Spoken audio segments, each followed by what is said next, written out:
The man who was a hospital, यानी एक ऐसा आदमी जो अपने अंदर ही अंदर एक हॉस्पिटल था। दोस्तों ये स्टोरी एक ऐसे आदमी की है जो एक बीमारी के बारे में पढ़ता है, पेटेंट लिवर पिल सर्कुलर। इस बीमारी के बारे में जब वो पढ़ता है तो उसे लगता है कि उसका जो जिगर है वो ख़राब है, उसके लिवर में कोई मसला है, क्योंकि जितने भी सिम्टम्स इस बीमारी के बताए गए होते हैं वो आदमी सारे के सारे अपने अंदर फील करता है। और इसे पढ़ने से पहले वो बिल्कुल ठीक था और पढ़ने के बाद उसे लगता है कि उसके जिगर में वाकई कोई मसला है। एक दफ़ा उसे हल्का सा बुखार होता है, हे फीवर। वो इसके बारे में इन्फॉर्मेशन लेने के लिए ब्रिटिश म्यूजियम में जाता है, क्योंकि म्यूजियम के अंदर बहुत सारी किताबें पड़ी होती हैं जिनके अंदर बीमारियों की इन्फॉर्मेशन होती है। तो वो जैसे ही जाता है और किताब एक पकड़ता है और उसे पढ़ना शुरू करता है तो उसे रियलाइज़ होना शुरू हो जाता है कि ये सारी की सारी बीमारियां जो भी वो पढ़ रहा है वो सारी की सारी उसके अंदर है। वो एकदम ठंडा पड़ जाता है और एकदम परेशान हो जाता है ये बात जान के कि सारी की सारी बीमारियां उसके अंदर है। और इसके बाद भी वो रुकता नहीं, बल्कि वो पेजेस आगे पलटना शुरू कर देता है और मजीद बीमारियों के बारे में पढ़ता रहता है। वो जितनी भी बीमारियों के बारे में पढ़ता है उनके सिम्टम्स को पढ़ के उसे यही फील आती है कि ये सारी बीमारियां उसके अंदर है।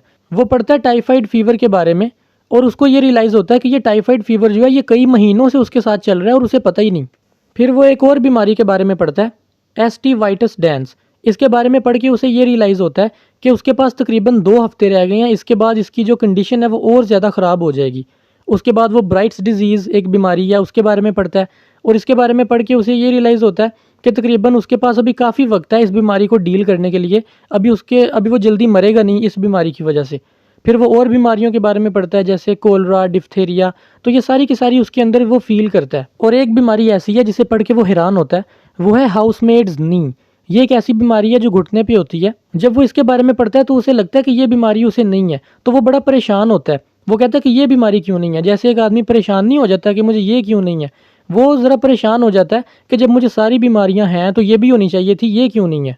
दोस्तों इन सारी बीमारियों के पढ़ने के बाद वो अपने आप को एक बड़ा इंटरेस्टिंग इंसान समझता है। वो समझता है कि वो एक ऐसा इंसान है जिसे दुनिया में हर तरह की बीमारी है। तो ये जो जितने भी जो लड़के हैं जो डिप्लोमा लेते हैं मेडिकल का, उन्हें चाहिए कि बस वो उसके इर्द गिर्द चक्कर लगाएं और उसके बाद डिप्लोमा अपना ले लें, क्योंकि वो आदमी जो है वो चलता फिरता हॉस्पिटल है। अब ये सब कुछ होने के बाद वो आदमी जो है वो हिसाब किताब लगाने लग जाता है कि वो और कितना जिएगा।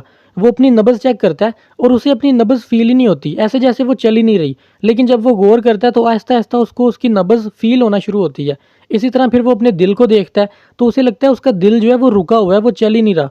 लेकिन ऐसा नहीं होता, ये सिर्फ उसका वहम होता है। इसके बाद वो उठता बैठता है, चलता फिरता है, अपने आप को देखता है, अपने आप पे गौर करता है और फिर अपनी एक आंख बंद करके अपनी ज़ुबान को बाहर निकालता है और उसको अपनी ज़ुबान की टिप नज़र आती है। तो जैसे ही वो अपनी ज़ुबान को देखता है उसे लगता है उसे स्कारलेट फीवर है, यानी एक और बीमारी। दोस्तों अब वो डॉक्टर के पास जाता है। जब डॉक्टर उसे पूछता है कि बताओ क्या मसला है, तो वो कहता है कि देखें ज़िंदगी बड़ी छोटी है, मौत का कोई भरोसा नहीं कब आ जाए, तो मैं आपको ये बताऊंगा कि मुझे क्या नहीं है।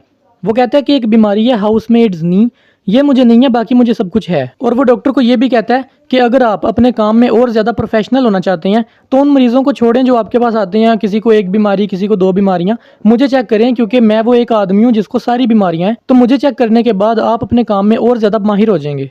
डॉक्टर ये सुन के बड़ा हैरान होता है और वो उससे कुछ सवाल भी पूछता है। वो उससे मौसम के बारे में पूछता है और इसके अलावा वो उसके सीने पे हिट करता है, उसको एक टक्कर भी मारता है, फिर उसकी कलाई पकड़ के चेक करता है उसे। और उसके बाद वो बैठकर प्रिस्क्रिप्शन लिखना शुरू कर देता है। प्रिस्क्रिप्शन लिखने के बाद वो पर्ची उसे आदमी को पकड़ा देता है। वो आदमी जाता है सीधा फार्मेसी पे और वहाँ जाकर फार्मेसी वाले बंदे को वो पर्ची पकड़ाता है। फार्मेसी वाला पर्ची को देखता है और वो कहता है कि मेरे पास ये सब चीज़ें नहीं है। तो आदमी कहता है कि तुमने किस चीज़ की दुकान खोली है अगर तुम्हारे पास ये नहीं है।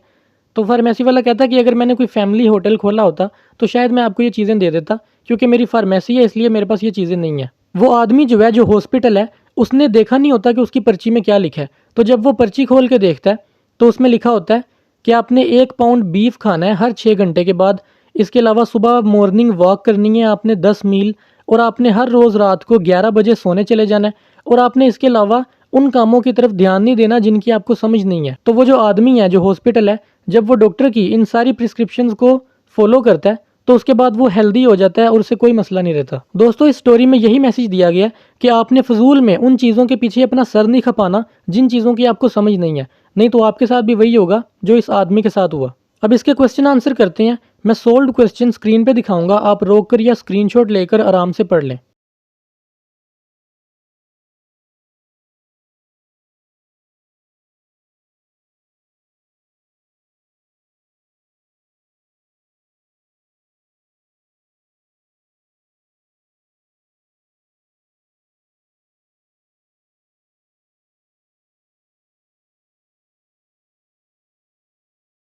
मुझे उम्मीद है आपको वीडियो पसंद आई होगी। अगर आपका कोई सवाल या सजेशन हो आप कमेंट्स में बता सकते हैं। तो मिलते हैं अगली वीडियो में।